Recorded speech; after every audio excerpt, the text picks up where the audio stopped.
excited to talk to you a little bit about some of the updates you've got coming out of your facility. Rodney here, as always. We're excited. We finally hit double digits. So does that mean we've got like a legitimate podcast, Rodney? Yeah, That yeah, we're at we've gotten to 10. 10 episodes?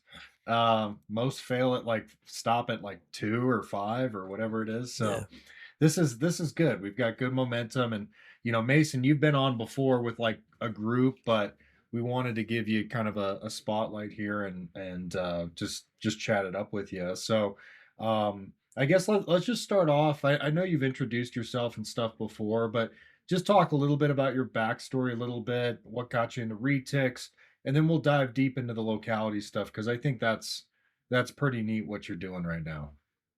Cool. Yeah, so my name's Mason Ray. I go by Mayray Exotics in Retic World.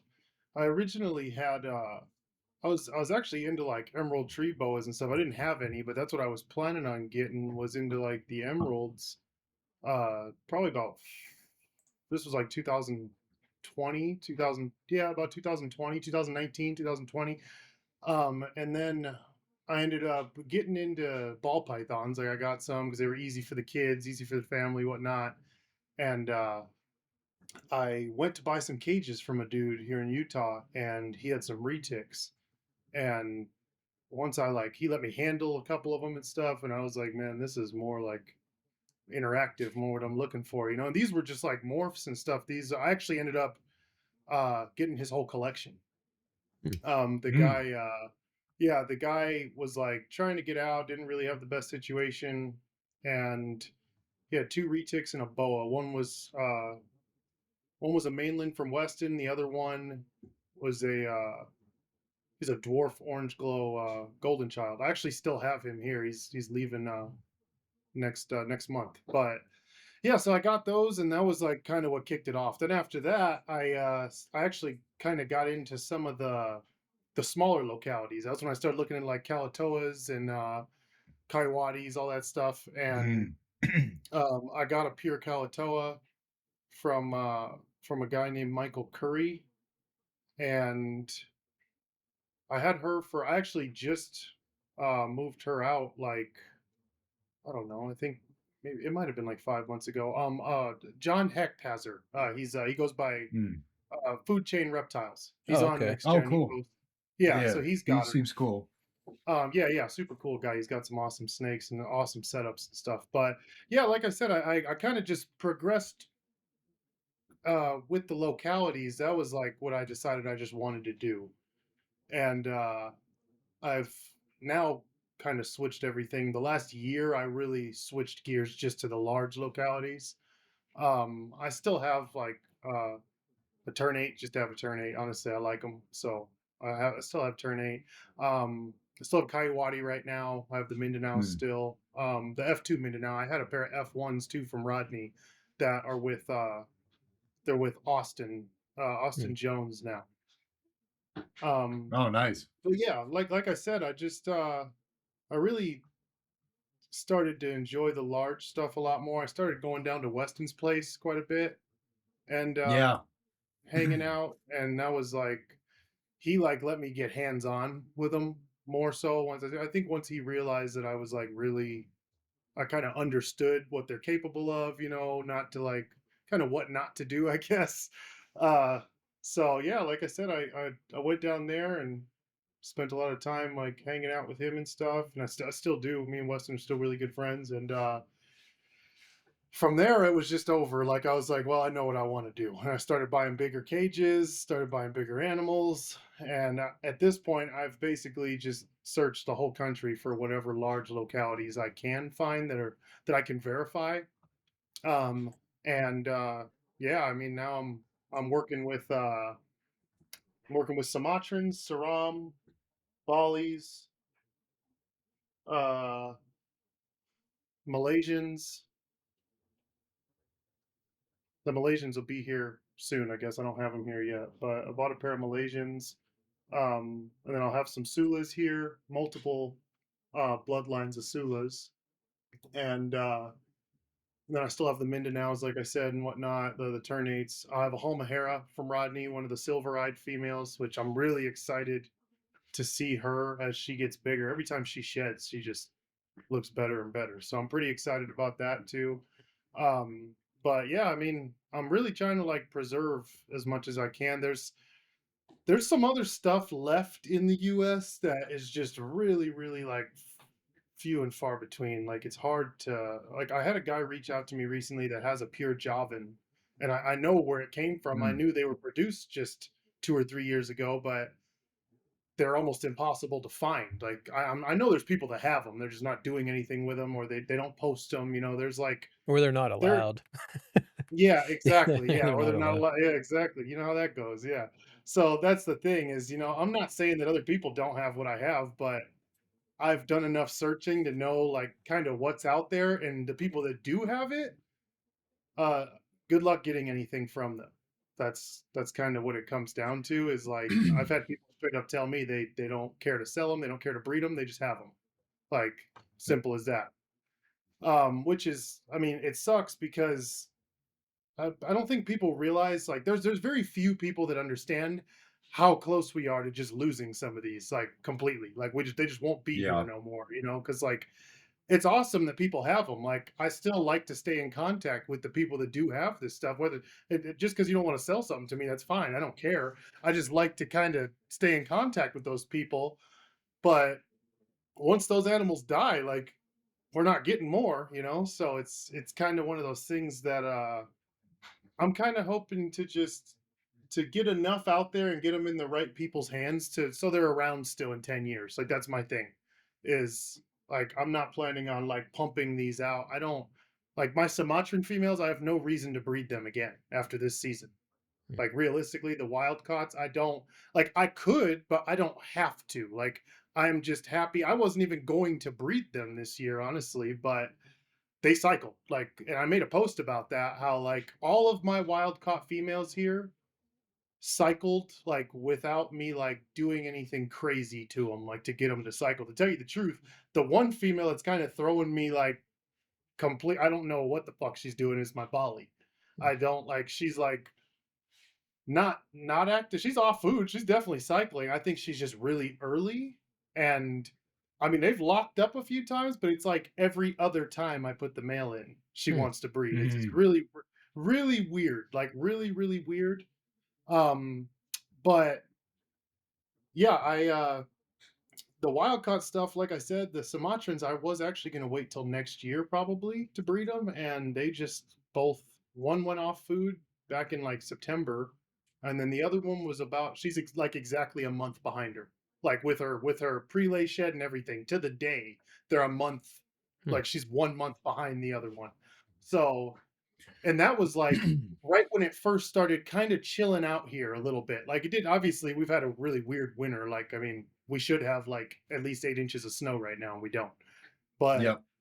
um as soon as it started to cool down a little bit, and I opened the windows in my room and ran fans and stuff and just kind of I just let it drop naturally at night. And like I said, all three of the wild caught females, the Saram and both Sumatrans, just they cycled. So I was pretty happy about that, and I mean it surprised me honestly too. But yeah, I don't. I mean, I could breed them again, of course, but I don't really have a reason to after this season. Like I'll have everything that I need to work with. I also have two other people that I know. One of them has a wild caught Sumatran female from Rodney, and another one has another wild caught Sumatran female as well. mm. So I can also just like make sure they get males, and they could also help continue on some of this stuff. So I mean, it's not like I don't feel like I need to continuously breed these animals. You know what I mean? Like I don't. I think it'll be as long as if they go to the right people, we'll be good. I mean, I'll be able to put some pairs out there that I mean, they have the same. That my F1 male was bred to both wild caught females, but they're not clutch mates, and so they have the same sire, obviously different females. So I, uh, I mean, that'll be kind of cool too if people do want pairs. I would rather do it that way than give them like clutch mates. But yeah, I mean, like I said, I'm just trying to kind of make whatever I can happen. I there's some cross stuff I do think is cool. I did the Bali Saram cross, which she ovulated the other day, and she's starting to look pretty dark. So she's going into shed. I was kind of like on the fence of whether she ovulated. I sent Rodney some pictures, and I know he was like Yeah, definitely thinking that. yeah, she looks gravid to me. Yeah, the male don't want nothing to do with her. Like they don't want nothing to do with each other. I put him in the cage, and he just lays down. He's not arching. He's not doing nothing. So, and that's like, I mean, usually when for the last month I've been putting them in there, they've been like, I mean, it doesn't within an hour they're locked up. So I'm pretty happy about that, just because we don't have any Saram blood. Really, that's kind of No. like there's like I don't know if anybody that's ever bred one in the US, maybe like Wolfgang or one of his people did, and obviously they just didn't post nothing about it or say nothing. But I'm pretty confident with how much I've searched. I know of one other wild caught female that came from Rodney that's still alive in the US. Other than that, I don't. And that person had a male too, but that also came from Rodney, but he died a few years back. Every single male Saram I've managed to track down in the US died like within the last like 4 years ish. For even well, I guess there's been other females too I tracked down that also died within the last like 4 to 5 years. So which kind of sucks, but I really just did that so I could get something out of her. Um, just to and it'll be a cool project because it's like kind of my I'm not a morph guy. I don't have a problem with them. I think that they're cool, but I guess it's kind of my yellow-headed project. Um, Right. and they both have big genetics, so it should be pretty interesting. Like me and Weston are both pretty hyped about this. Like I can't wait to see what they look like. Really, it's gonna be very interesting. Yeah, Um, I'm gonna be I'm real interested to see what, um, the yellowhead gene does with this specific pairing because I've always said that the Southern Malukus are basically, Saputrii Lesser Sunda cross, and, with a little bit more yeah, leaning towards, um, the Lesser Sundas, so but their yellow is a different shade of yellow, especially on the stomach, on the cerams. So I'll be real interested to see how these colors come out on these animals. I think they should be very, very interesting looking animals. yeah, it's gonna be cool. I mean, it's gonna obviously. I mean, as you've said a lot, it's gonna be a little while before their heads color up, but Yeah. um, I'm excited to see them, man. I really am. Like I'm like, it's gonna be once she drops eggs, it's definitely gonna be a long wait for me. I mean, I'm over here like, I have eggs that have been in the incubator from the uh, wild caught female one Sumatran. She's when did those? She laid on the 30th of December. Hmm. Mm. So like, I'm already kind of just sitting here like, trying to ignore the time. That's basically what I'm doing. And my other female, she's like due to drop. She should be dropping any day now. So I think the other, That's exciting. yeah, female one went like 36 days, I think, or something like that. That's what it was. It was 36 or 37 days.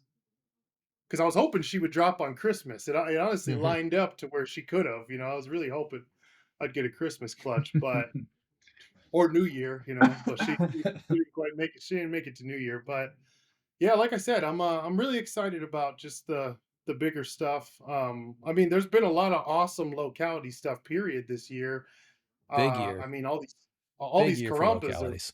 yeah, all these Karampas are. Say, I don't know. I mean, I Krampa didn't craze right realize. now. Yeah, dude. Like I was not expecting to see all this. All these clutches just dropping like back to back to back. Like Yeah. that's definitely been pretty cool too. When I was into like the small stuff, that was like really what I wanted, like Karampas, Madus.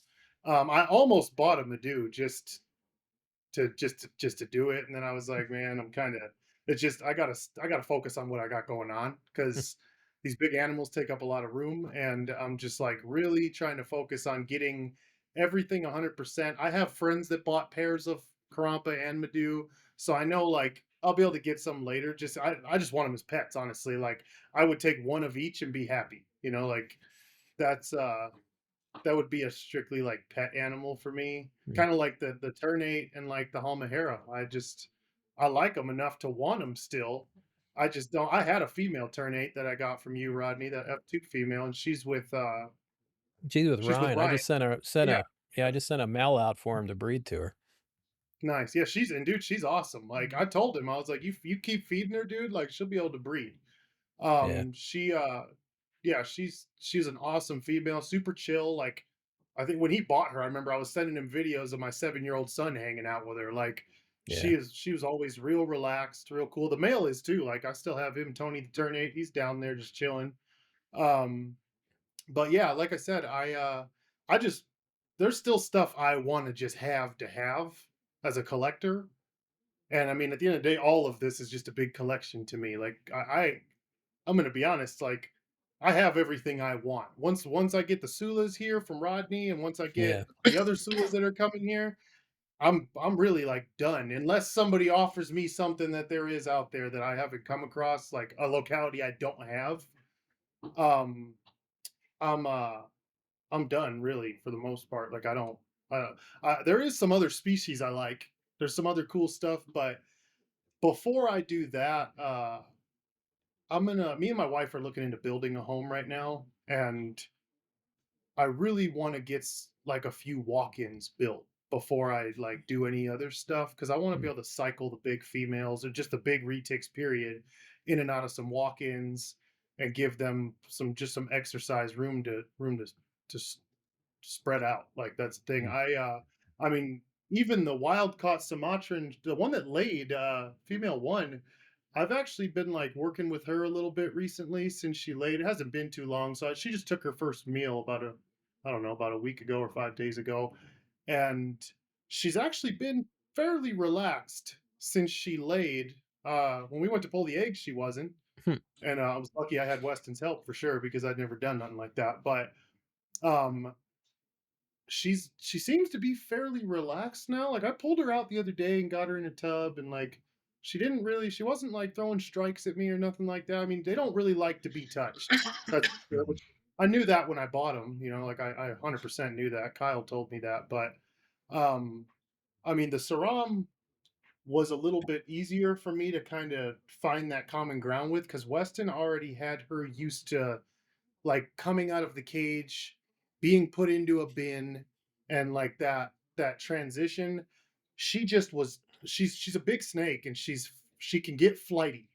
And when she decides she wants to get away from you, it's quite the time. Hmm. Because when you don't let her get away, then she's gonna turn on you eventually, obviously. But with her, I mean, I've posted videos even like of her coming out of the cage into bins on her own, her crawling up the I'm just letting her kind of chill, like slither around on the lids of the bins and stuff while I have her out.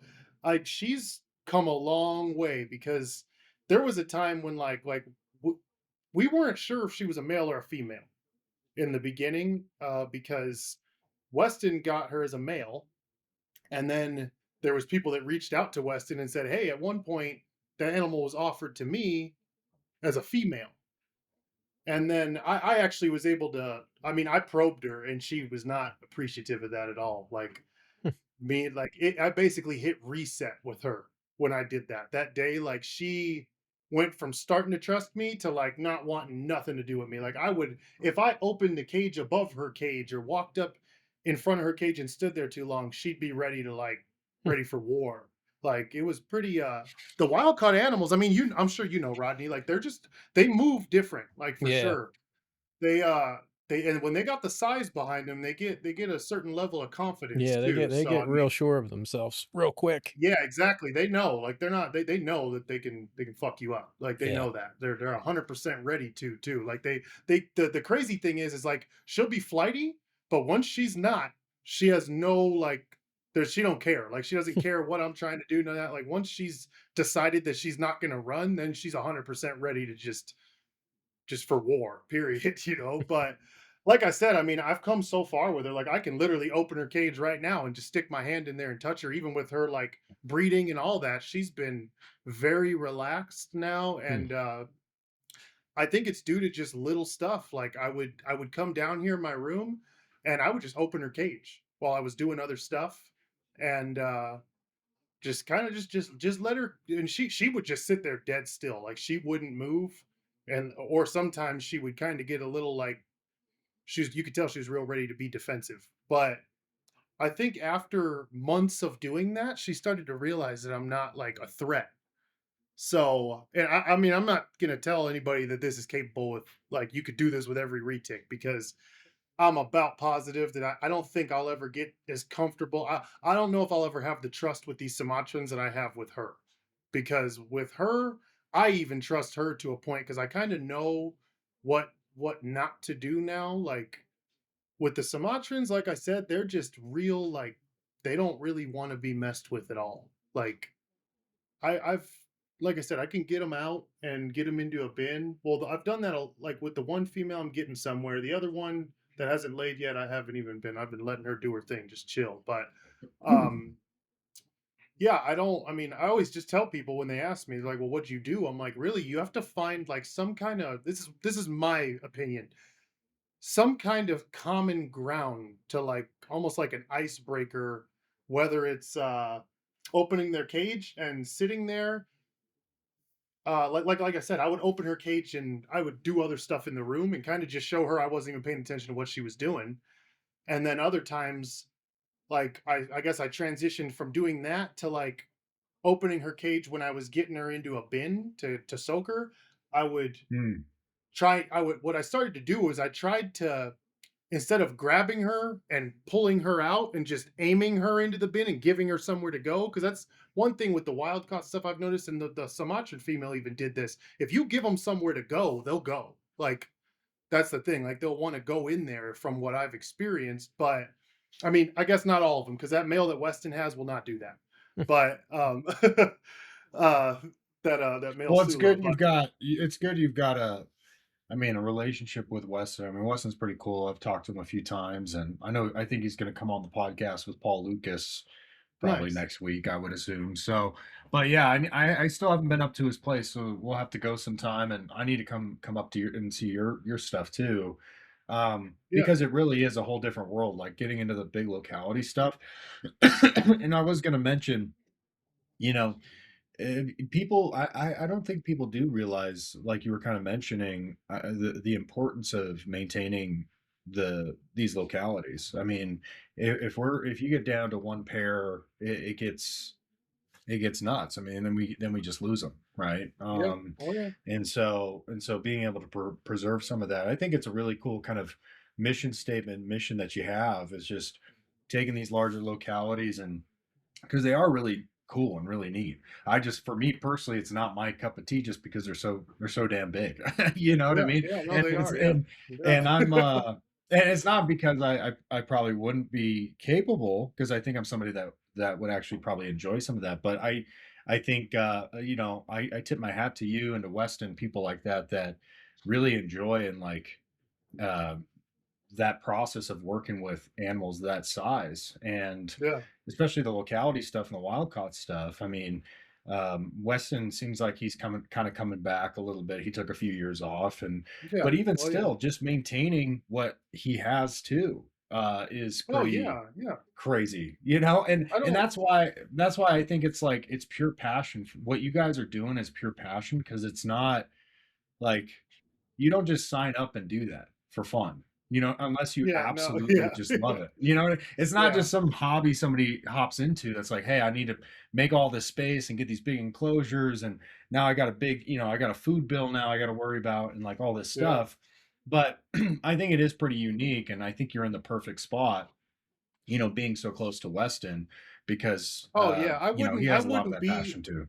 I wouldn't be like as far as I am with these big animals without Weston's help. Simple as that. Yeah. Yeah. Yeah. I mean, going down to his place and like he's taught me so many just techniques and watching him like he didn't. He's never sugarcoated any of this shit for me. Like he's always just been like check this That's out. just This how is he what is. this Yeah. Yeah. yeah, he's like, this is what this animal's gonna do if you give it the opportunity to do it. You know what I mean? Like with the wild caught stuff, especially, like that's Yeah. and that's what I've always needed to see. I mean, when we pulled the eggs from my female, even with gloves on, I was kind of like, man, I'm not really trying to get tagged by her, you know. And then he just No. showed me like some techniques. So the thing is, it's crazy, man. And like he taught me this is if you close the distance on them, it's very weird how they react, the wild caught animals. Like when you just get up on them before you give them the opportunity to try to come to you when they're Mm. being defensive, when they're defensive,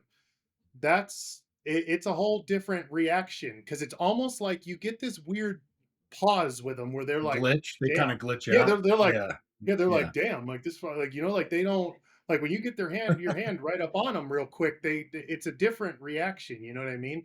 And I mean, a lot of people are like, "Oh, you got fucking gloves on." Listen, I work with my hands. Like if one of my hands gets fucking bitten by one of these large animals, I'm like, it could end my career. You know what I mean? So it also gives me the confidence to do what I need to do without like having an extremely negative experience or interaction with the animal. You know what I mean? Like, and that's like the Saram. I don't even wear gloves. Like, tell you the truth, with her, I don't because I have, like I said, I have that level of like trust with her. You know, I kind of know.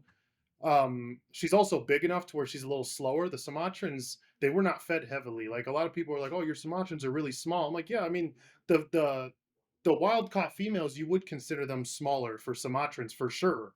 Um, but I mean, like, this is a way you could put it. My F1 male, who's, I mean, half of their age, you know, if not a little less than half of their age, or sorry, yeah, yeah, he's he's about the same size as the smaller of the two wild caught females. He's probably a little bit bigger than her right now.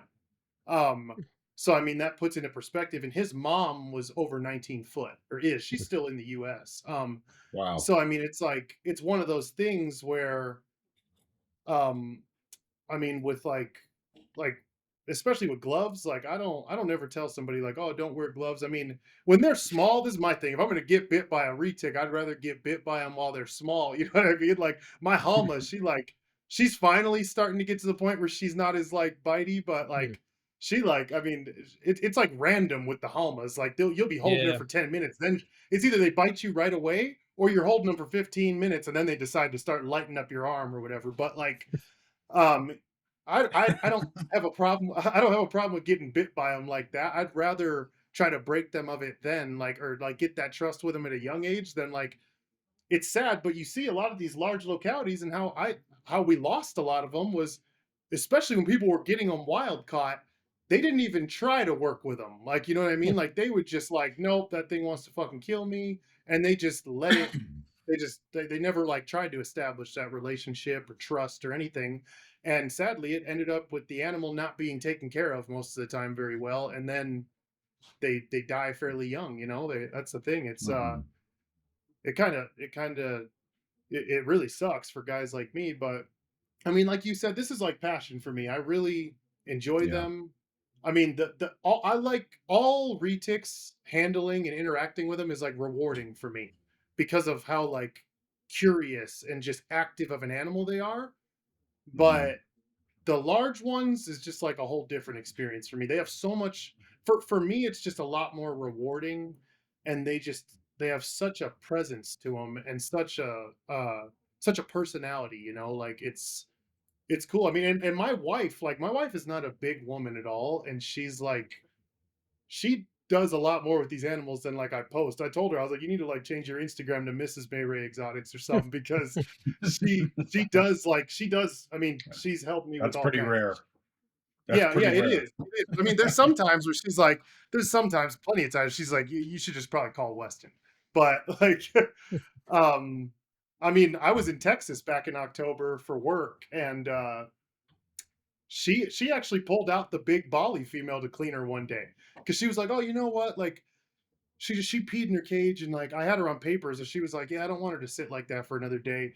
And next thing I know, she sends me a video of her pulling her out, putting her in the bin and cleaning her, and I was like, okay, that's pretty good. I mean, she knows like that snake is very very relaxed. She's an F1, but she is like extremely relaxed. She's never like, honestly, that she has never been defensive with me at all. Like she's cool, but I uh I was very very surprised when she was like, "Yeah, I'm just gonna pull her out." You know, like Yeah. it's Yeah. when I first got into retic, she wasn't trying to do that. The first I remember when I brought my first retic home, when I when I got that guy's whole collection, I like pulled this snake out of the bin, and he's probably only like 9 foot, And I don't know why, but he was just, I think it was just because he was in the bin. He was just done with being in that bin. And like, he was extremely flighty to the point I just set him on the ground. Like, he wasn't being like defensive or nothing.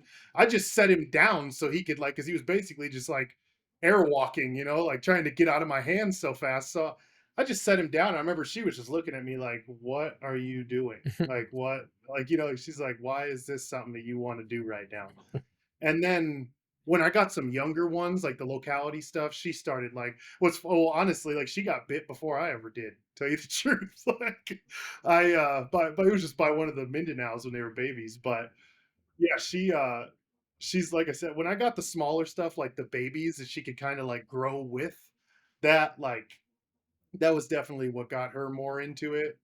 And I need to probably like post more stuff with her involved in them too, because like I said, she is a big part of this as well, and she helps me out a lot with them. She takes any video you see where the phone's not sitting on a table, or I'm not holding the camera. She's the one taking the videos. So, and my kids Yeah. love it. I mean, you know how it is with the kids; they love it too. When it comes to the bigger animals, I mean, I just once I hatch something out and I raise it from a hatchling to 15 foot plus, I'll be a little bit more like Yeah. a little more comfortable letting my kids around it. Like my son, like if I have like like one of the bollies, because they're all of my bollies are relaxed now. Like I only had one female. My younger female was kind of skittish when I got her, but like even the bigger ones, like if I'm putting them into a bin or something and I already got their head in the bin and they're just their body's going in, like my son will come up and kind of pet them and stuff, like I'll let him do that. But I still don't let them like get too like, I don't let them hang out with them like that still, just because I mean the bigger animals, I mean they're big. Um, but yeah, like I said, man, this is definitely like it's turned into quite the endeavor, and it's one of those things that I mean, this keeping these animals is like a therapeutic thing for me. I always tell people, I'm like, well, I feel like they've done a lot more for me than I've done for them still.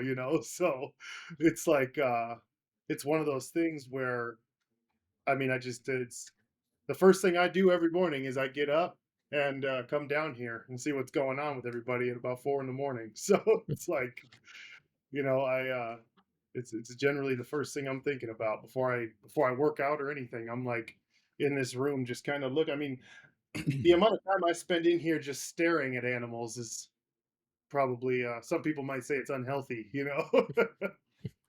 Well, But it's fun, especially like going into breeding season, and I will say like this is technically my first breeding season or whatever, but it's different when you're trying to breed stuff too versus just kind of oh yeah, maintaining and cleaning and raising stuff up. And I have to agree with you as well. If it's for kids or significant others, the way to go is to buy hatchlings, and raise those yeah, things up from kind of the yeah, ground for up, sure. and grow with them and understand them. And every snake, like you kind of talked about with the different localities you have, or even if they're wild caught, whatever, they all have got kind of their own personality or how they tick. And so in one way it's kind of like, yeah, it can get kind of annoying sometimes with certain ones, but then on the flip side, it keeps things fun because I think that's what's the alluring thing about retics in the first place. What gets people into them is because they have some personality. They're not just coiled up in the corner and Yeah, waiting to get fed, or not yeah, responding. And it's like you build out this great, awesome, elaborate enclosure, and then they hide under the rock, or in the hide all day. And so, yeah, I mean, I think that's why everyone's drawn to them. And it's funny that you brought up ball pythons and some of these other things that you were kind of getting into, and you're like, this is just not it. You know what I yeah. mean? They just weren't the So same for me, man. They're just not.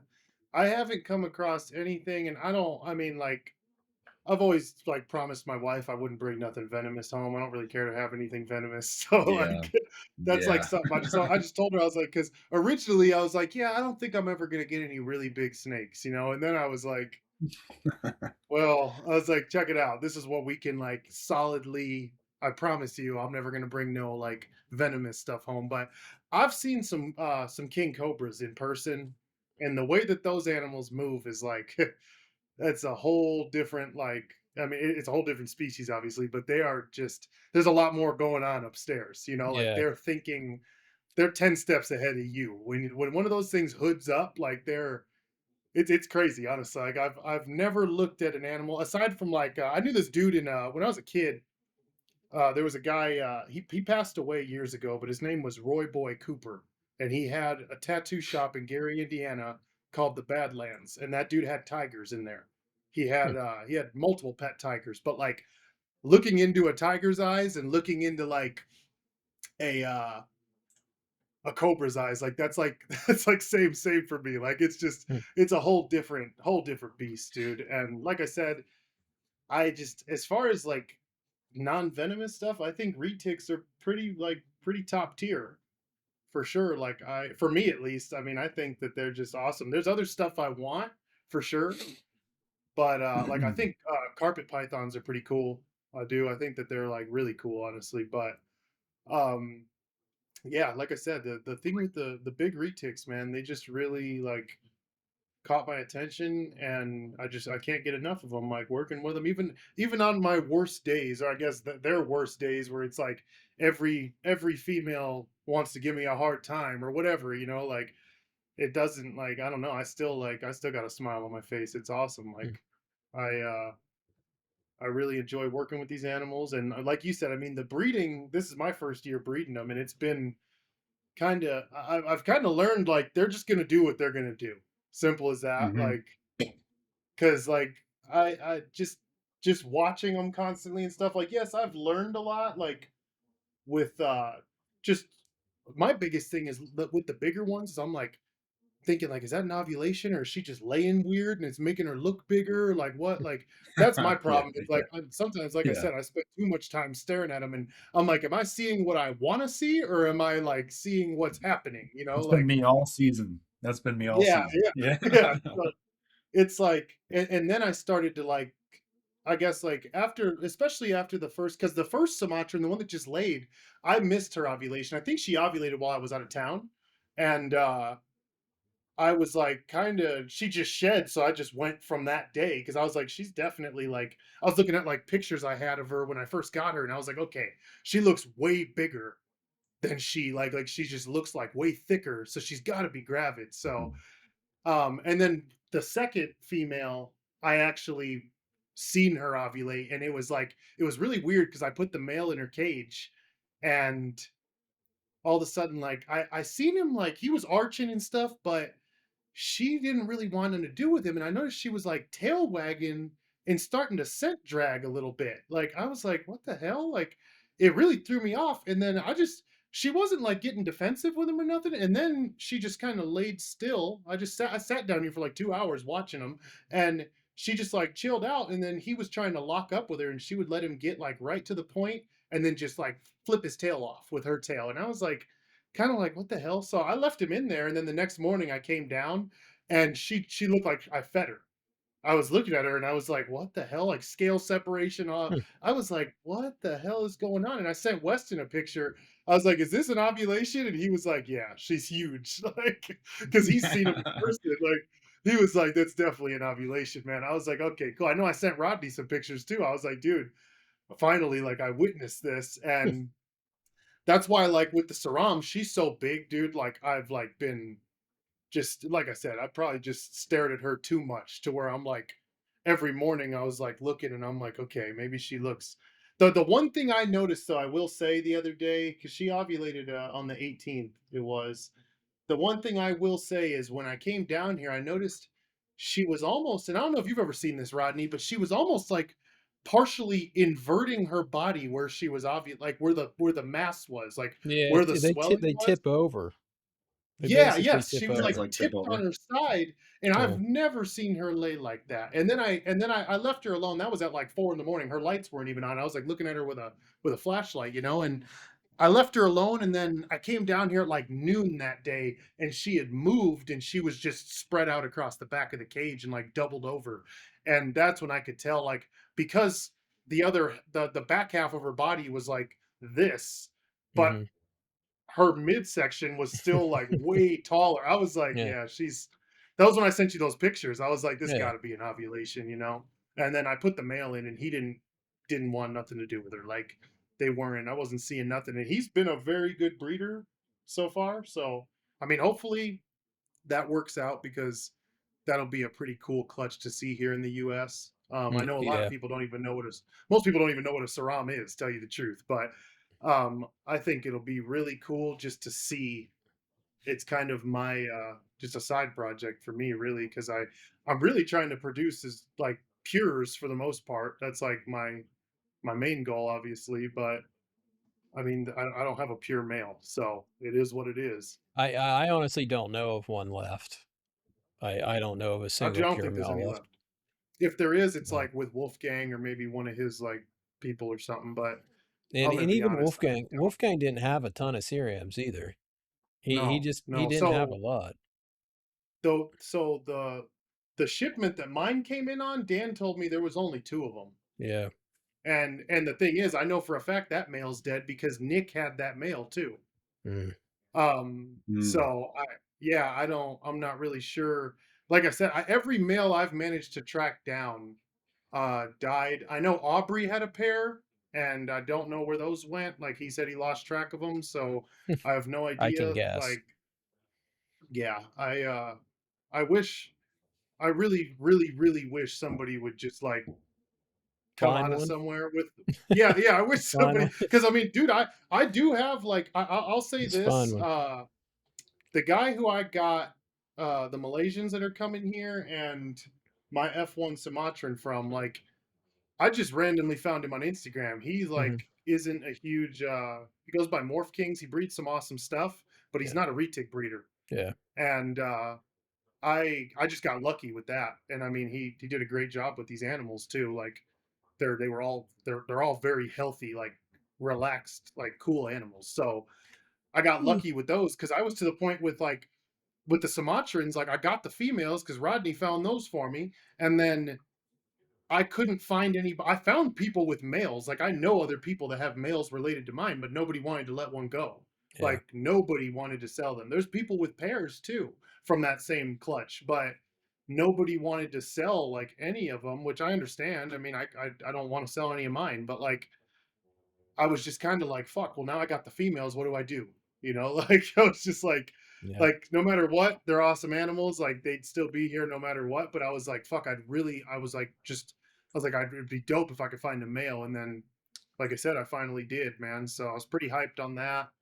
Um, and I mean, it's just been quite the journey. Like I've talked to so many people, and sometimes like, the crazy thing is too is like there's people that I've talked to like when I first got into this, like Travis Knoll.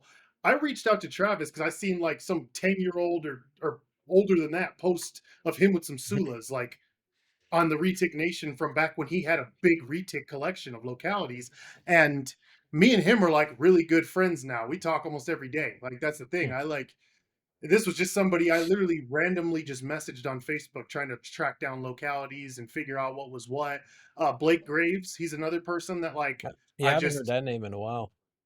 yeah, and Blake, like I just literally used to talk to him about like just what localities he had, who he got them from, stuff like that, what he bred and all that. And now me and Blake are friends and stuff too. So it's like it's pretty cool to just like look back and see how many people I talked to, and some of them like we're really good friends now. Like um that's with Weston, it kind of like me and him didn't talk a bunch until I actually met him in person. Here, I went and bought a thermostat from him, and then we had a mutual friend as well. But we just, I mean, I was really really like adamant about like I want to get into these bigger snakes, but I also want to like I really just wanted to get some experience, which like there's very few people that are even going to let you do that. Like I've had Yeah. people reach out to me locally about it, man, and I'm kind of just like, dude, I'm gonna have you sign a waiver, like, what I mean? Mhm. Like, I don't, it's just one of those things. Like, I'm not taking that chance because I like at the end of the day, like, especially with my collection, there's certain animals like I wouldn't even let somebody else that isn't experienced. Like, Weston's probably about the only person in this state that I would just let come here and fuck with whatever. Like other than that, I mean, it's like some of these animals. I mean, they'll put you on your toes a lot faster than you can react sometimes. Like It's I mean, it's all fun and games, it's just for the sake of keeping these animals, I would just hate to see something like fucked up happen. Yeah. And like, I mean, you just never know. You really don't like, and as much as like, we don't really have anybody truly fighting for us to keep these animals. So like, as much as people want to feel like we do, we don't. Like, it's just not. It's not realistic. That's Not it's on the not. state It's level. yeah. Not It's Yeah, not nobody's on the not state on the level. state priority. level. No, it is nobody's priority for us to have these animals or be able to keep these animals. Yeah. Besides us, maybe, you know what I mean? Like Yeah.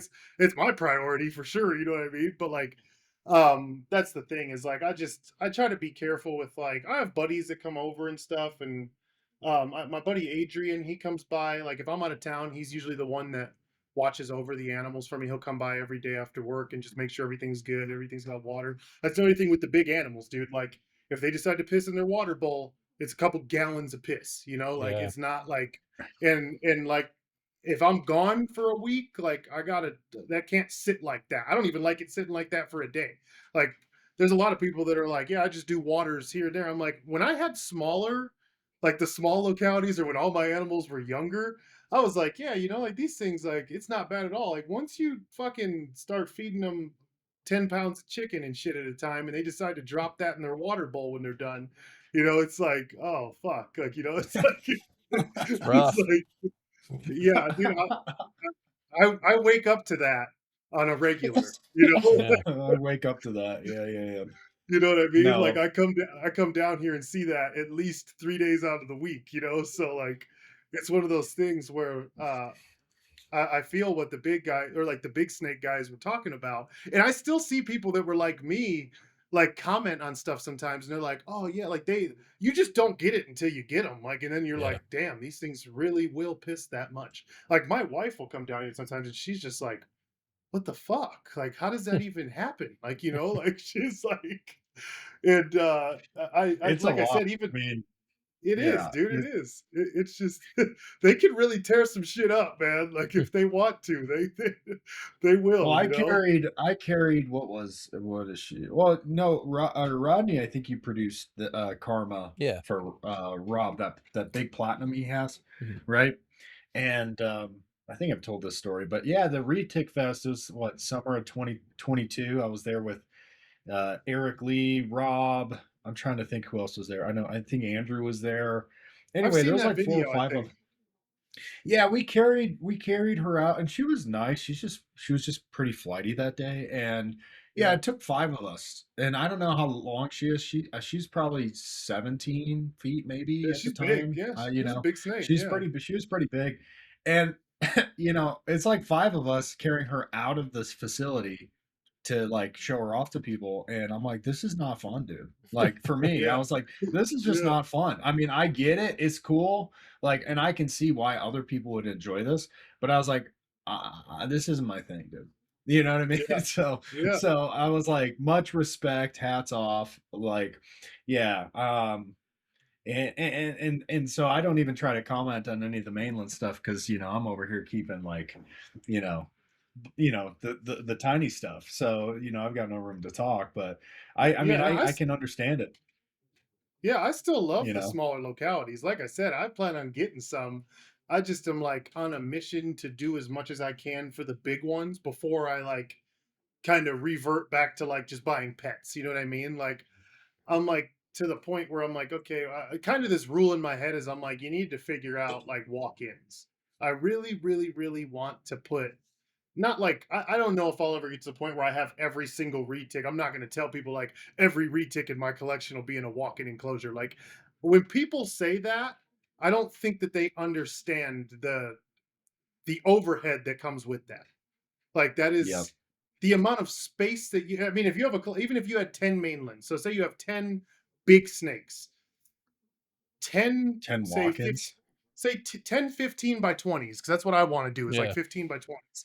10 of those, I mean, the amount of space that they take up alone, like I don't think people realize the commitment. Heating that efficiently, like water systems, all that. Like that's the thing. There's a lot of that comes into this. Like my goal is to do three. If I can do like three of them right out the gate, and be able to just cycle some of the females. So like I know Wolfgang used to do that. He would let Yeah, he them had a big out. open room and then, yeah, it had Yes. cages, yeah. And that's kind of like I might even just do something like that where my cages are on the perimeter and I can just Mhm. let them out and let them stay out for a few days and have like some trees and shit in there. So or just whatever, build whatever for them to climb on.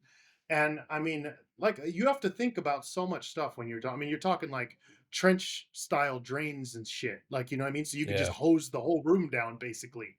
Like, because I mean, Yeah, when you have one of these, more space is more mess. Yeah, yeah, like oh, well, more spread exactly. out Oh, mess. yeah, Yeah, yeah, that's the yeah, thing, yeah, especially, like that's the thing is, like, there's so much little stuff that comes with saying, like, "I'm gonna build a walk-in enclosure," and that's, like, right. where I'm kinda just trying to stay focused with that, and, it just has to make sense, and that's why I kinda had to pick and choose what I was gonna keep, what I was gonna, like, move Mm. out, and, I mean, the stuff that's, like this is the thing, like the smaller localities where like you could put them in a 6 foot cage and they could like that could be their home forever, or an 8 footer, and that's like you could deck it out for them. You know what I mean? It's like Yeah. huge for them. I think another big thing too is how often you pull them out.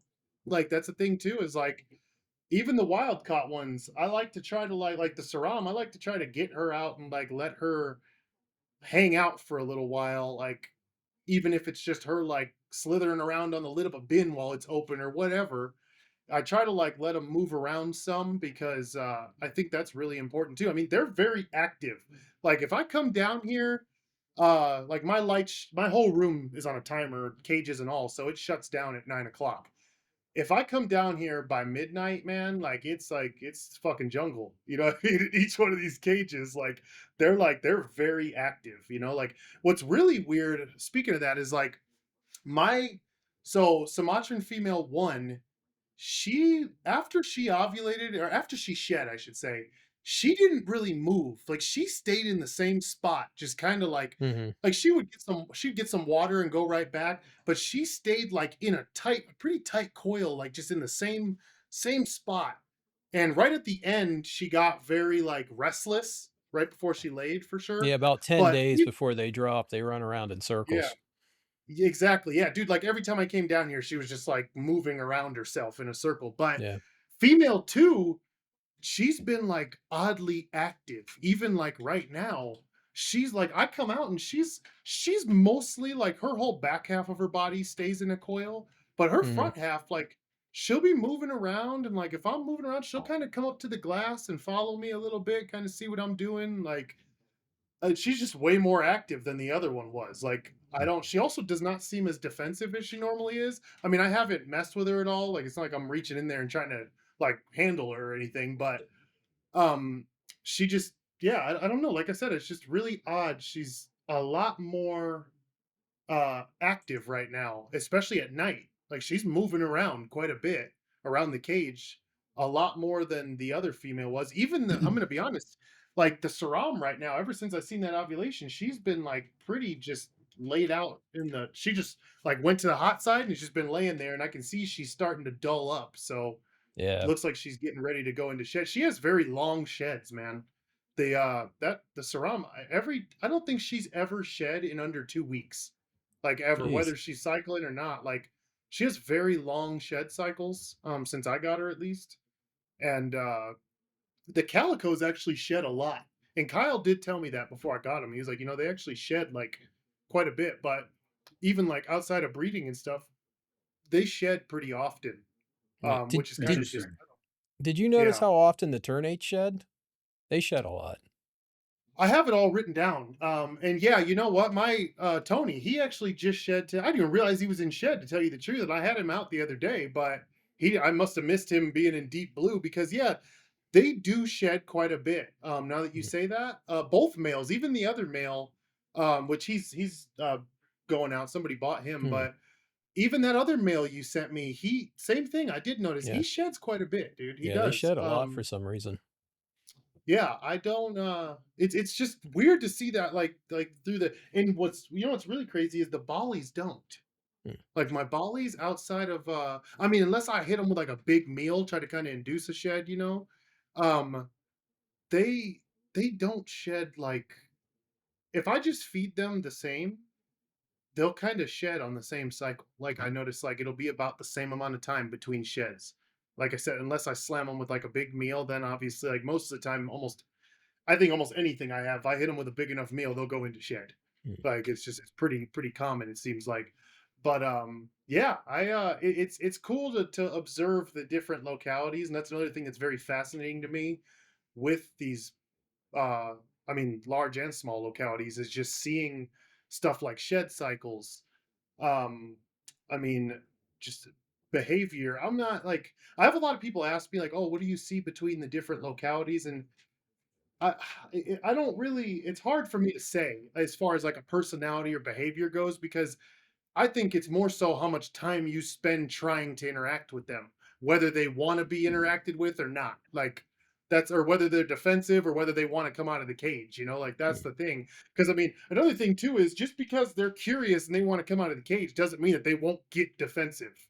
Like, you know, like I think Yeah. some people think like, oh, you know, people are like, oh, you're Saram, she's so, you know, she's so sweet. She's coming out of the cage like that. I'm like, yeah, watch me grab her the wrong way or something, you know, or watch her try to go under a stack of cages and then me have to pull her out. She ain't so sweet after that, you know, after she gets in a spot where she feels like it's worth defending, you know, like it's Yeah.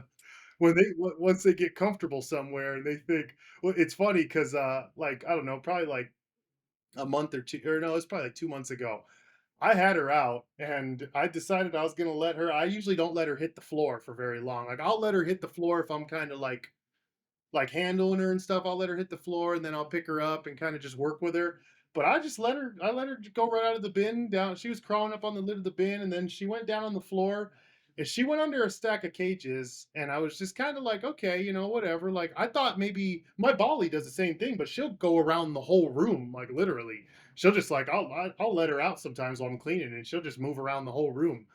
Well, the Saram did not do that. She went into the corner and I let her sit there for a little too long, and when I went to roll those cages out, she was 100% ready to defend that spot. And I obviously I got her out, got her back in her cage. But I remember I texted Weston, and I was like, "Well, I just made the mistake of letting the Saram get under the go under a stack of cages." And he just texted back and he said, "You know, every animal's a different, or every retic's a different animal when you let them go under Yeah. the cages." And you know, I was like, "Yeah, you're right," because I just I like I said, I it was a good test to see what she would do, you know, but it was one of those situations where and to tell you the truth with it's more so they just want to be left alone.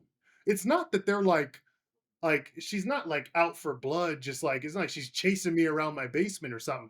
She just don't want to be fucked with. Like if I just rolled the stack of cages back over her and left her alone, she's not like she's gonna come out for me, you know what I mean? Like she would have just been happy in that spot and chilled, but that's where like I tell people, I'm like, you know, just because they come out and they're curious doesn't mean that they're not like. I mean, once they flip that switch, you know, it's like it's game What time, is you know. what Rodney? What's that?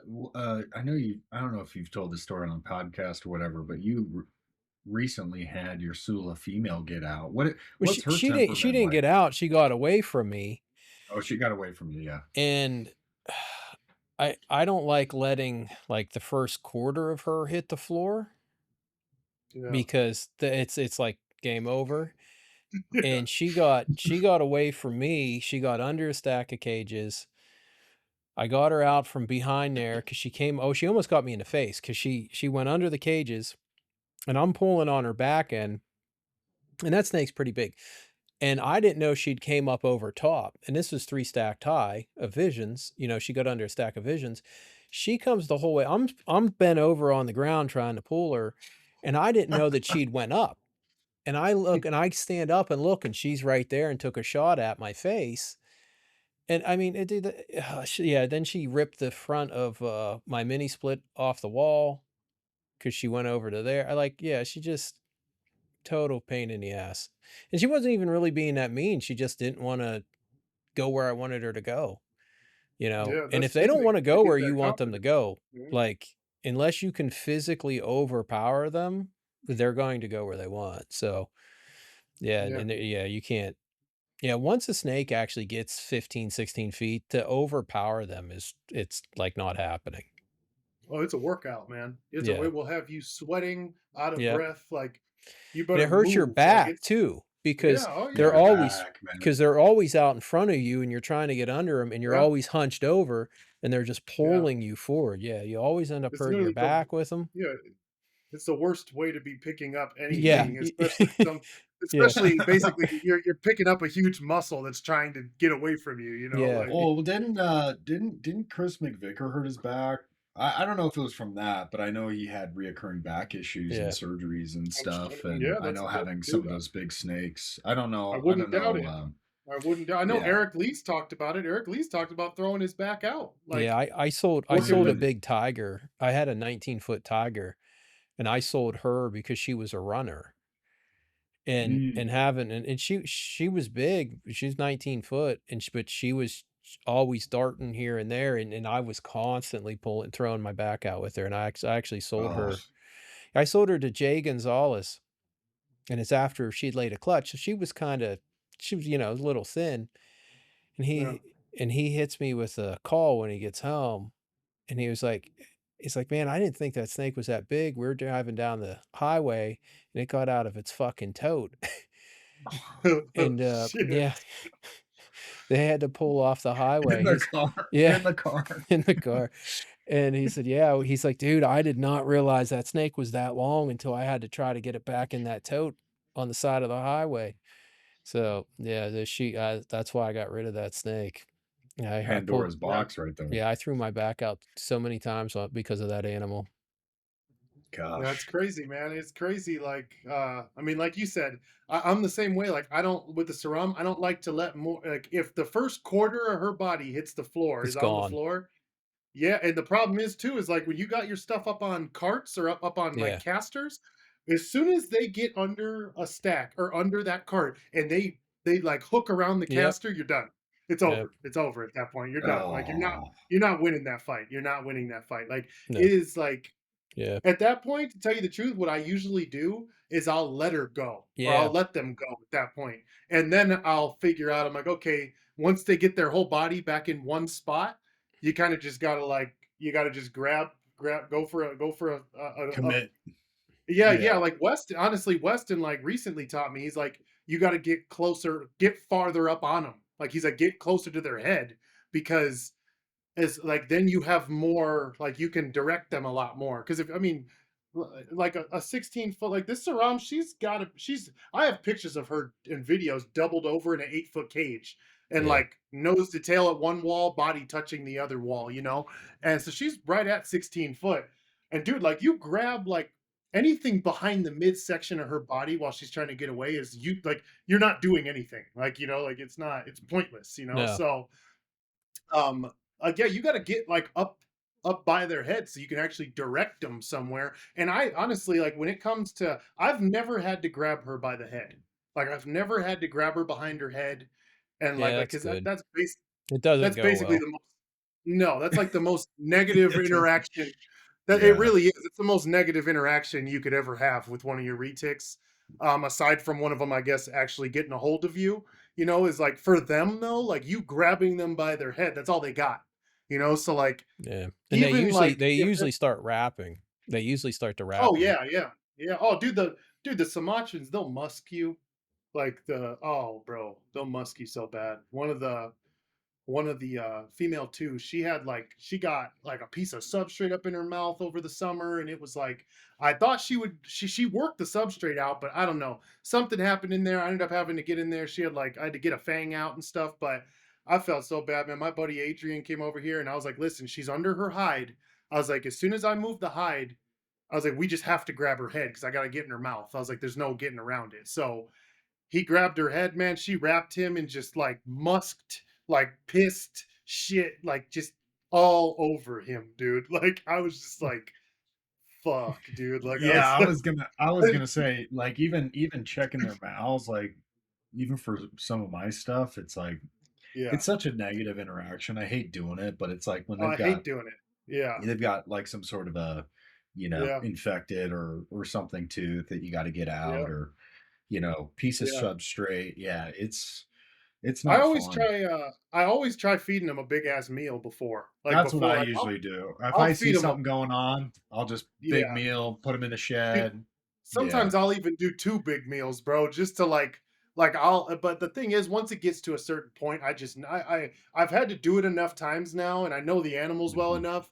Once I see it swell to a certain point, I'm like, "That shit's got too much pus in there," and, like, Mhm. you just gotta you gotta cut it open, you know what I mean? You gotta get in there, Yeah. and luckily, we have an amazing vet here, Laura Baylor. She actually, like, I had to take one of my bollies to her when I first got her. She was in pretty rough shape, her mouth was all torn up, and she like taught me how to do all that. Like she didn't just like take my snake in the back and not show me nothing. She taught me how to like get the fangs out, how to flush her mouth, how to give her antibiotics, how to give her fluids. I had to do that shit for 2 months straight every 3 days. I had to give her antibiotics, flush her mouth, and give her fluids. Jeez. Were And you giving her amikacin? I think is that the shit you got to keep in the freezer? Well, oh, there's a Fortaz. You mix it and you freeze it because it's every 72 hours, I believe, and So amikacin's every 72 hours as well. I think the Fortaz is what I had for sure. I had Yeah, Fortaz and some one of them had to be in the freezer, but she mixed them, put them in syringes for me and yeah, everything. It would give that's me the like Fortaz. Yeah. so she was giving me 30-day supplies of that, and then she taught me how to she just gave me bags of fluids, taught me how to do all Mhm, that. And then the other antibiotic you didn't have to keep in the freezer, but I had to draw it myself, and it was like a very small amount that I'd give her. It wasn't a lot. It was like a very, very small amount. But yeah, she had because I had her actually do like a culture on her mouth, and mhm, she had some kind of after she got there was like when I got her, I don't she must have pushed really bad with the guy, and her mouth looked really weird. She still has like a weird spot, but it's just from as she was growing up from pushing, I'm assuming. mhm, And it's just gonna stay that way. It's like her gum almost. You can see it in the middle. mhm. Sometimes if you look at pictures of Betsy, when I post Betsy, you'll see what I'm talking about. But she had like 6 broken fangs that were like stabbing back up into her gums and stuff when I Oh, got her. That's what the vet Sheesh. pulled out. And yeah, it was bad. Like the front of her mouth was bad, dude. Like I was just like, I gotta take her to the vet. Like I told my wife, I like fed her 2 big meals and I was like, it ain't doing nothing. Like mm, I was like, I gotta take her to the vet. So Yeah. um like I said, when I had her, she was a little worried about like infection up in the bone. yeah, So we Mm. did that and she did. She had like a very small infection starting in the bone. So that's why I did the antibiotics. Cause if you can get away with it, I try not to do that, man. Cause like that was 2 months straight of just like some pissing her negative ass off. interactions, bro. Just Yeah, pissing negative her off. interaction. Like Yeah, every 3 days, I'm doing some real like I'm grabbing her by the head, flushing her mouth, fucking poking her with needles, like it was just like shit. I mean, it is what it is. Sometimes that's what you got to do. But I always tell people, I'm like, listen, man, like just stay on top of them because it takes a lot for a retic to get to that point. But once they do, like it's just like I said, it's just negative interactions to get them yeah, back to healthy. But yeah, I mean, it's definitely quite the experience, doing all this stuff. I mean, no matter what size retics you got, they're all retics. That's what I always tell people. I'm like, they all have those similarities. It's just like when I see people or like when people hit me up and they're like, oh yeah, does like did like this is what my Kalatoa does. Does your fucking Bali do that? I'm like, yeah, it just does it a lot worse. yeah, Like, like it just does, yeah, like A it lot just bigger, does a a lot lot. worse. Yeah. Yeah, yeah, like that's what I always tell people. I'm like, yeah, it just does it a lot more. I am kind of excited, like, I'm gonna be honest, like if I could have just kept everything, like if it made sense, I honestly would because like the uh the Mindanaos I really, really do like, especially like I'm not gonna lie, man. I had like the F1s, I put them up for sale, then I took them down, then I put them back up for sale, and I took mm, them down. Like I really didn't. I was because originally I had the F2s, yeah, and then I got the older F1s from you, Rodney, and I was like, you know what? I'll just move out the F2s, and I didn't post them for a long time, and then I started posting them, and I just I I had a hard time even wanting to get rid of those because I was like, well, I didn't have as many animals back then either. I could probably just hold on to them. So I kind of went back and forth with myself. Same with my Coyote. At one point, my buddy was gonna come down from Idaho and get him, and then at the last minute, I was like, man, I think I might want to just keep him. mm, Like, so I kept him, and now I'm back to like, I just like probably about like 8 months ago, I finally was just like, listen, like this is the way I see it. I can get that stuff again pretty yeah, easily. So I'd rather focus on the stuff that I can't just like. that I just don't see a lot of, or it's out there but people aren't doing stuff with it. So I'm like, you know what, I just kind of had to buckle down and just focus on the bigger stuff, honestly, like what I'm doing. But like I said, the my F2 Mindanaos are starting to like, they're putting on some size quick. Like I'm pretty happy about it.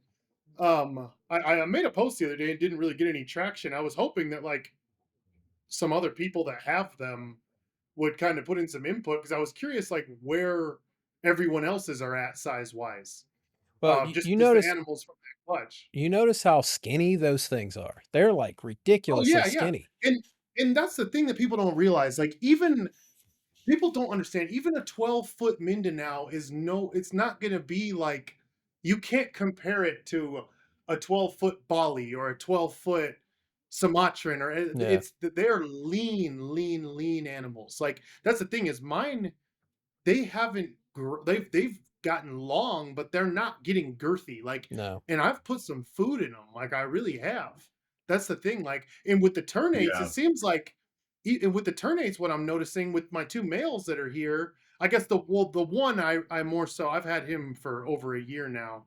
The other one that you sent me, obviously he's like 8 years old, but yeah, um the 22 Tony, he's like, it's like he grew in length for a while at first, and then and they then get he kind thick. of, yeah, dude, he hit that 8 foot mark, 8.5 foot mark, and he's just like really just like he got to tell you the truth. I like, for a minute I was kind of like, damn, am I putting too big of meals into him? Mhm. Because I don't want him to get fat. You know what I mean? Like I was Yeah, like, because I noticed he started to just get thicker and not as like, he wasn't growing in length.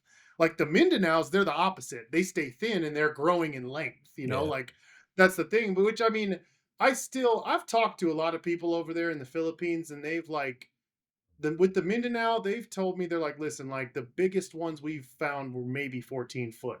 And these, and they also told me, they're like, these animals, because that's one thing I think is awesome about like Indo, and like when you talk to people where like hmm, these animals are native, yeah, they'll be like, yeah, we know it's pretty old too because it's been around this village for a while. yeah, Like they yeah. They'll be know the like, yeah, snake. they've seen it for Yeah, they're years. like that shit's cool to me. They're like, "Oh yeah, yeah, we've seen this snake for like years." And they're not even anybody's pet. They just Yeah, know like this animal's, that whether there's a farm it's staying close to for food or whatever, they know like, yeah, that animal's been around here for 15 years.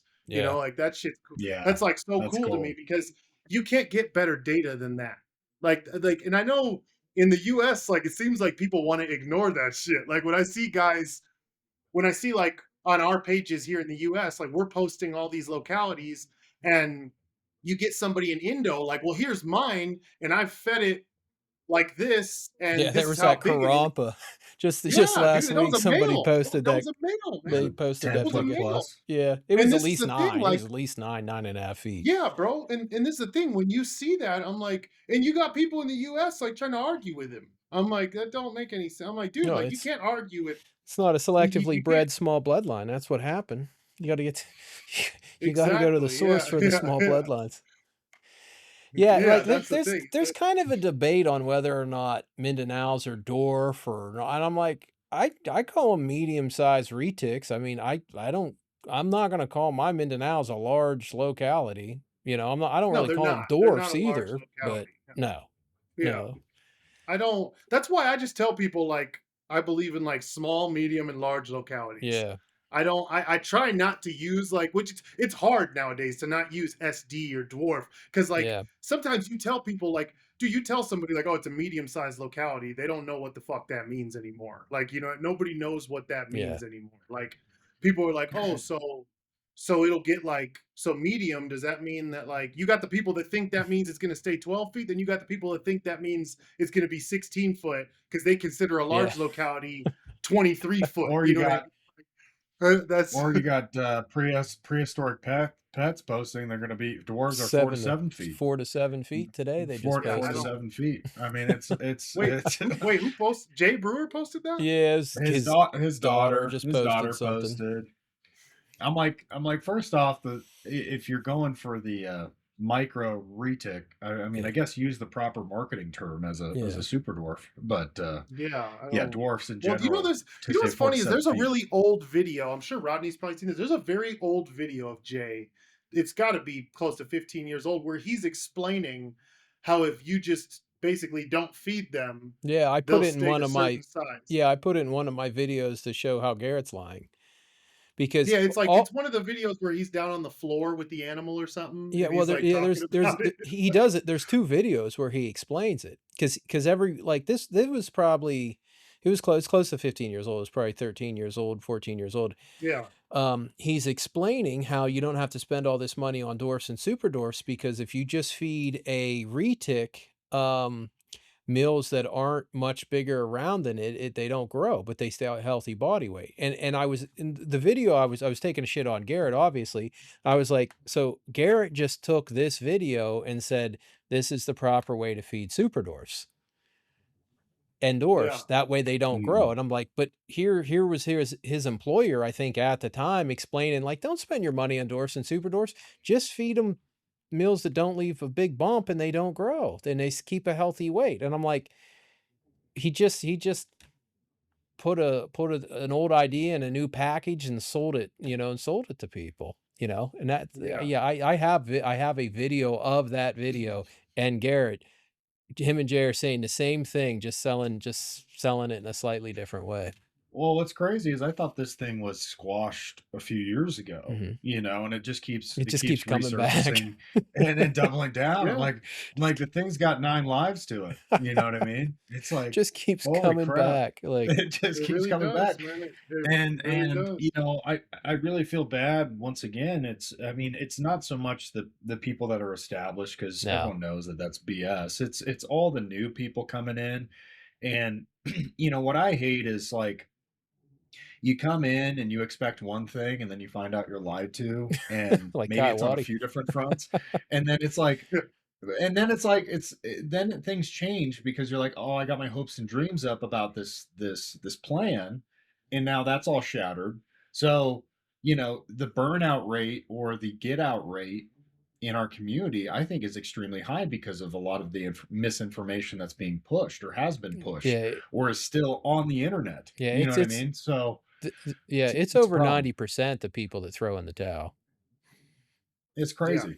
It's Oh yeah, crazy. yeah. I mean, I mean, we've talked about it. it's dude. There's stuff that people say in posts where I'm just like, Mason, we I lost you don't, I there. don't. Oh, can you hear me? Can you hear me now? Oh, there you're back.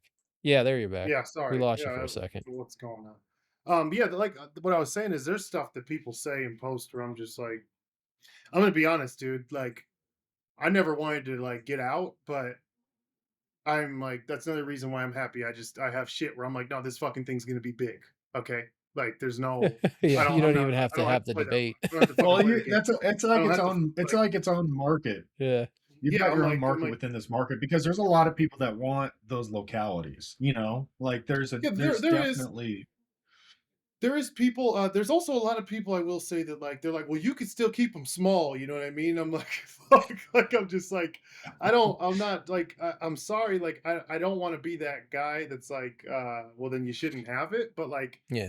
I'm just like, dude. Like it's meant to be fucking big. Like Rodney's got some cool fucking yellowhead projects going that do have a little bit smaller genetics into him, and I know he's working towards getting Yeah.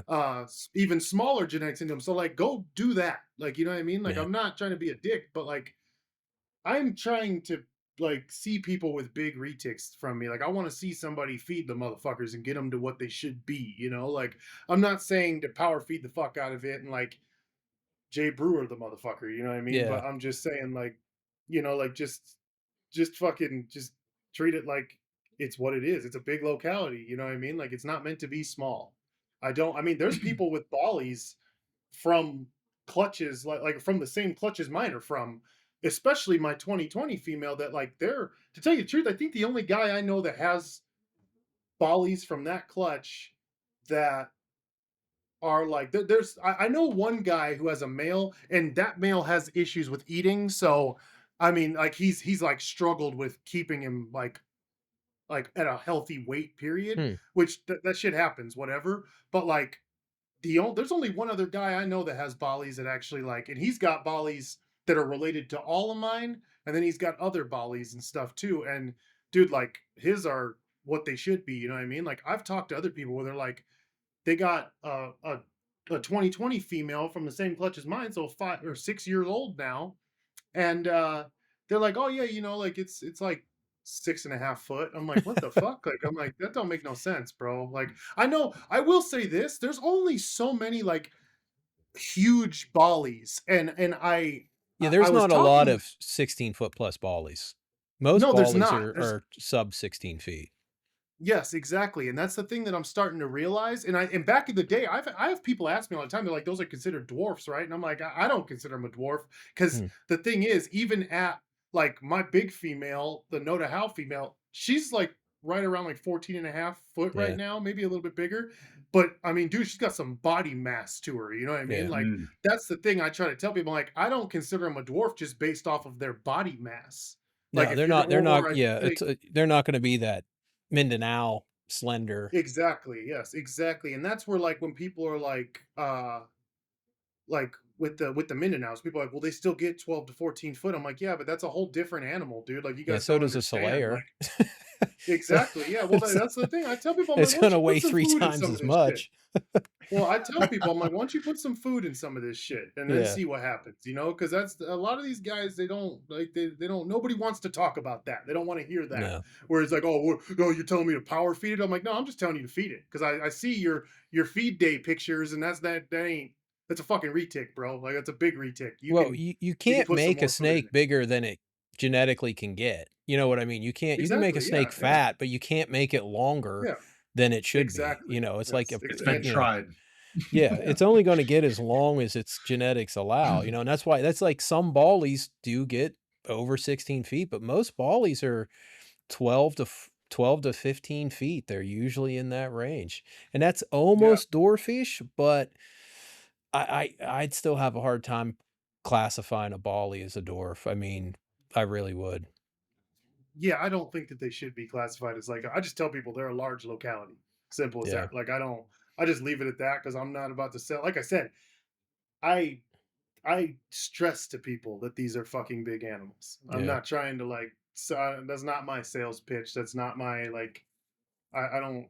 I'm not, to tell you the truth. I don't care if people don't want them. Like that's my yeah, thing. Like mhm, I'm not over here like, oh, you need this. Like yeah. I don't. I could care less. You know what I mean? Like I said, I got everything I need over here, so I could care less if people don't want them. But a big thing. I'm trying to remember where I was about to go with that. I was Well, how are your pre-sales? I mean, are you getting a lot of interest in your stuff, or you getting I hit up? so I have a lot of, dude. I have like these underground like collectors that, Really? I mean, these guys. These are the guys I want to see with stuff if I'm gonna Yeah. like put some stuff out there, because these guys were keeping like they had large collections of large wild caught retics like in Mhm. the late 90s, early 2000s. Yeah. Like I have had guys reach out to me on Instagram that like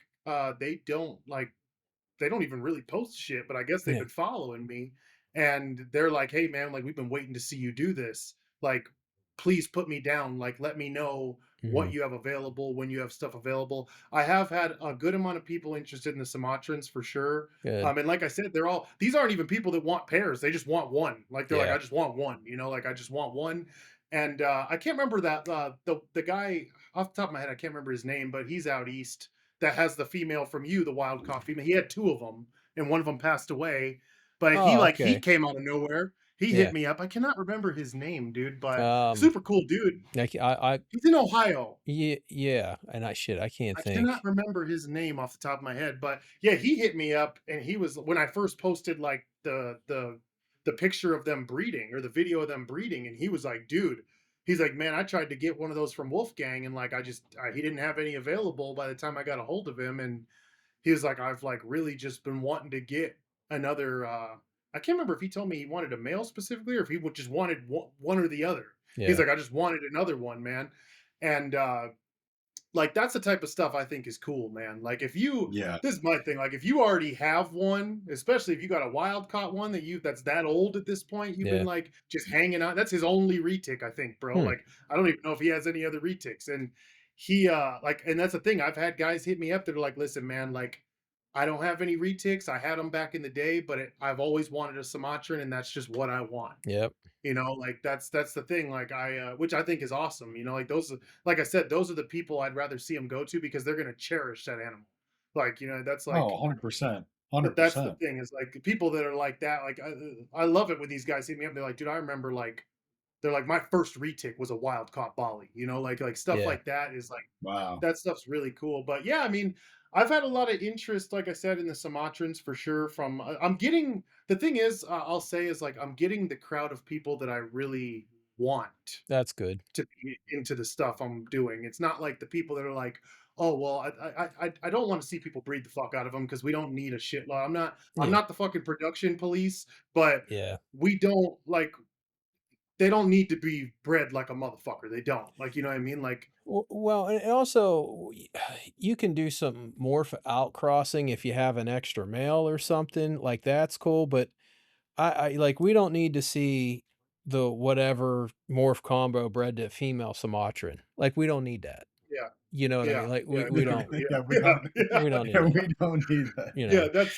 that's kind of where I'm at too. I'm not Yeah. really. I mean, I don't. This is my thing. Like, I've recently started kind of like learning shit about morphs a little bit more because I don't Yeah. know shit about morphs. There's morphs I like for Yeah. sure. Like, if I was just gonna buy some pets, like, there's some stuff that I think is really fucking cool. But there's also just like seeing what you've done with like the selective breeding in pures and Mm, so Mhm. close to wild caught still. yeah. Like you're not fucking 10 generations away from wild caught. You're like one 2. and a half, Mhm. Yeah. you know, or two. Yeah, yeah, you know, like that's the thing is like That's pretty dope. that's more intriguing to me. I'd rather have a fucking crazy looking pure blooded normal Yeah. than like than have some like fucking inbred ass morph, which I'm not saying that it's a problem, but that's just what they are at the end of the day. Is like I think that there's value in putting some of the localities back to morphs just to clean them up for Yeah. sure. Like I'll never argue with somebody about that. And I mean another thing too. I was actually talking with Clyde Peeling a couple Oh, months really? ago. Yeah, yeah, he was emailing me, and he was telling me he's like, you know, like what you have is what like zoos want, man. Like he's like Yep. they want them Mhm. as they would That's what I appear was in gonna the say. wild. Yeah, he which Yeah. I've been in contact with the stud bookkeeper for reticulated pythons, and I've told him like what I'm doing, what I'm breeding, and like I've told him like, hey man, I'd love to see some of these go into a zoo, even if I gotta Yeah. raise them up for a while, because zoos want bigger animals Yeah, they're generally. You know, fucking what I mean? lazy. They They just don't wanna want to fucking walk in hatch and like They want the that. display animal yeah, they're right off the fucking Yeah, rip. lazy. but the thing is, if I hold, I mean, I plan on holding quite a bit of stuff back. Like, obviously, I can't hold back everything, but I do, especially from the calicos, because I kind of want to see what happens. So, Mhm. like, with that, like, I told them, I was like, listen, like, I don't have a problem like raising an animal up to 10 foot and then figuring out what you guys want to do. You know, like that's, Mhm. I'm fine with that. But when I was talking to Clyde, he said he was like, you know, like most of the retic community, like he's like a lot of people like focused on the morphs because that's where the money was for so Yeah. long. Like he was like, that's just he's like they chased he's like, which is cool, like they're still cool animals, but he's like, when we put them in zoos, we want to see them as they would appear in the wild. Yeah. So he Mhm. was like, "What you're doing is like a little bit that's more so up our alley." And he's a cool dude. I mean, like I was telling you, Rodney, I talked with Terry Wilkins on Saturday I haven't for talked a to Terry while. I was for on a the phone while. with him. Oh, dude, like he actually told me he was like he's like, "Do you know Rodney?" And I was like, "Yeah." I was like, "I talk to Rodney every day." He was like, "Yeah, man." He's like, "I used to do a lot of stuff with him." He's like, "It's Yeah. good to." He told me he's like, "I'm happy he's still doing it." Because he was just telling me about like all the like sketchy shit that happened back then. Like he was like, dude, there was like he's like even like some of the exporters in Indonesia. He was like telling me about some guy named like Bong Bong or Oh, something. yeah. He was like nobody. He's like you can't trust that guy. Like Yeah. he was just like you can't trust him, man. He's like you got to be careful with some of them guys. But to Dude, they talk, those are the guys like I think it was Bob Clark they burnt one time. They, had a red retic. I think it was Bob. you know the Kool Aid or Yeah, and whatever. they Yeah, soaked it it in was Kool-Aid. Bob. I've heard that story. I've heard that story. It was Bob, They and soaked it in he got it Kool-Aid. home and it shed and it fucking Yeah. looked Yeah, normal. all the Kool-Aid Yeah, came off. yeah, Yeah. yeah. Yeah, they were doing I've all heard that kinds of story. shit. It Yeah, there was Bob. I seen a podcast where he was talking about yeah, that. there was Um, Anson Wong. He was a yeah, he was the guy that you went to get the Komodos and stuff. Yeah, it was a bunch of people yeah. back then. Yeah, but Terry, like, he was telling me a lot, and he was also telling me, he's like, man, you know, there's like, he's like, there's very few like good representations of some of these localities left in the Anymore. U.S. You know, Yeah. he's like, especially, he's like, if you can't verify them, you don't know what they are. You know, like Yeah. he's like, if you can't find something somewhere. And like, I got a lot of shit about the Saram in the beginning, but I will say this, dude, and this is what kind of pisses me it's off a about the Saram. retic community. Well, Yeah. I'm gonna tell you this right now. Weston had the conversations from Nick of Yeah. Nick saying like, "Hey, Wolfgang said that they came in through this person Yeah, and with these other localities." you I hit traced up it back. fucking Dan and yeah, I hit up Dan and he was like, "Yeah, I for sure did that." He even Yep. sent me pictures of some of the babies when they were imported back in 2013. So Yeah. like that's the thing is like I you get all these people that are so quick to say, "Oh, you have no proof." Well, why didn't you just do the same thing I did? This is all Yeah. public information. Yeah. Like, you know what I mean? Like all people call me the Sherlock Holmes of retics and shit. I'm just all I do is contact people and fucking ask them questions, dude. Like it's not that hard. And to tell you the truth, it's kind of like embarrassing that people haven't fucking taken the initiative to do that. Like I'm like, so you're quick to like. I don't know why people are so happy to be like, no, that's not what that is. Like, why are you happy that 'Cause we they don't wanna have this shit? they wanna discredit, dude, there's I a don't. lot of people that wanna discredit stuff. That shit, like, it makes me laugh because, like, at the end of the day, if anybody wants to see, I have proof from importers of where all my shit came from. Yeah. Like, you know, like that's the thing. Like, if people want to fucking, like, I mean, Most I people have. don't. I'll tell you this right No. now. I have more proof than people that I know of that sell their shit for a lot of fucking money.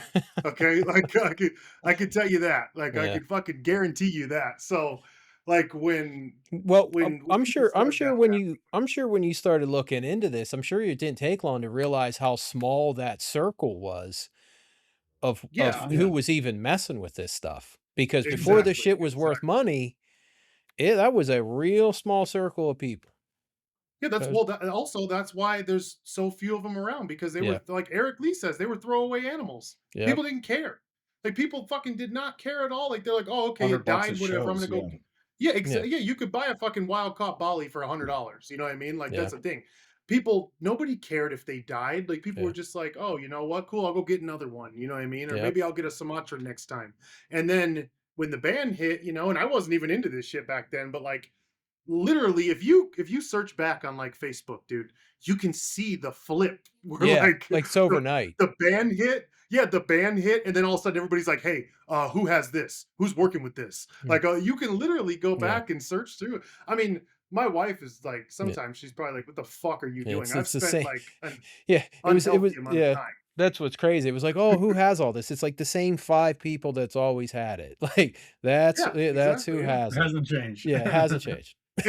And what's sad is like I've hit you up I don't know how many times like, Yeah. hey man, I know you imported some of these, do Mm. you know who might have one? And Yeah. it's like I don't expect you to be like, fuck yeah, this guy right here has got it Yeah. still, like, but it's one of those things where it's like, who knows, you know what I mean? Yeah. Because back then people were like giving them away, like, you know how many Mhm. fucking people I've talked to that were like, yeah, I got some I bought some bollies from Wolfgang and then I gave them to my buddy because I couldn't Yep. have them no more, you know, like there's like so many people that got badass wild caught animals or F1 animals, and they were just like, yeah, I couldn't have them no more, so I just gave them to my buddy, and then he gave them to this guy and that guy. Like, you know, they just got passed around, and then eventually they got lost. And the biggest issue with like the pure locality stuff, and this is what people don't realize, once that chain gets broken to Yeah, where you it's can't. like, okay, nope, like this guy posted animal on Morph Market. It looks just like a Bali, but has no fucking information on where it came from. Yeah. You can't go off of shit like that. You can't. Like, otherwise that'll ruin everything. Because what happens when you breed that fucking animal to a pure and then you find out the motherfucker was het purple or Yeah. something? You know what I mean? Like, that's the thing. It's like, I mean, dude, those het purple 50% Ballies that you Dude, produce, those look they look like like pures. pure ass They, ballies. Pure bro, ass they look. ballies. My They 25 percenters literally. look like pure ballies. Yeah, You dude, know? they really do that. That female that you had just drop that clutch could pass as a fucking pure Bali, Yeah, dude. she's 25%, Like, that's it.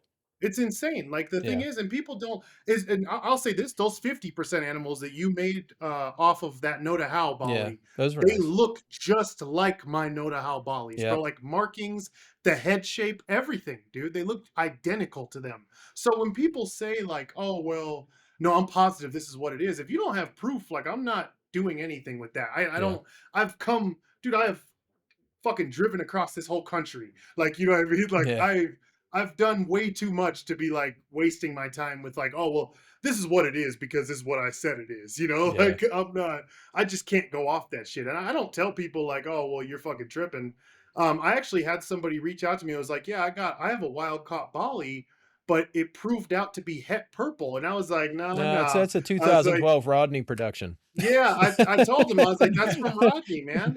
I was like, "That's not a wild caught Bali." I was like, "That fucking thing's from Rodney." Like, I Yeah, was like, as soon as they said that, I was like, "That's not. No, I don't know who sold you that as a wild caught, but it's not." yeah, And so we know what clutch that was. that's the Mm, yeah, exactly. That's the beauty of like at least you still being around because there's also a lot of guys that were into this shit that did like they didn't bring in as much stuff as you, but they had cool shit yeah, from like Wolfgang or somebody, and they're just like so done and out of date with it that they're just like, yeah, man, like they could still be out there, but who the fuck knows? yeah, Like they're just like they're not really, which I don't blame them. Like they're so far removed from the retic community, they could care less. yeah. Like they're just like they're like, we had them back in the day, man. I don't know what to tell you, like, Yeah, they're like a but They yeah, don't. it's yeah, just it is cool. I mean, like I said, the shit I've spent an unhealthy amount of time searching for this shit for sure. Like to the point where like yeah, like sometimes I just have to put my phone the fuck down because yeah, I like you start searching back. You can only go so far back, but dude, like you start searching on Facebook, you'll find some shit. Like you'd be yeah. surprised. And I'm gonna be honest, before Wolfgang deleted everything that he had posted, there was even more Oh, there's a because lot. Yeah. well, dude, his posts would attract all those guys, Yep. all the guys that have that shit, and that's why he deleted them. He knew what he was doing. Like Yeah. he's like that man's very intelligent. Like he's not a stupid guy. Um, but that's the thing is like if you go back, there is still like a decent amount of stuff, but there's a lot more morph stuff than locality stuff, Yeah. period. There's Like, a lot more. especially because, like, I mean, just because back then people didn't care as much about the localities. There was No. like five people that really cared about localities, and it's not. Yeah, And I mean, yeah, like, it was literally 5 people. Like out of like those five people, like, yeah, really, you're the only person that consistently is around now, yeah. probably. Like, Wolfgang's still around. I don't know. The last like year, he just kind of removed himself from the community, and I mean, yeah, it is what it is. I guess I don't. I've reached out to him quite a bit, and it'd be cool to hear from him sometime. He I But know he's back and forth. I know he goes to Germany a lot. He's yeah, back and forth. I was talking about him on the live. I was like, because last time he called me, I missed his call.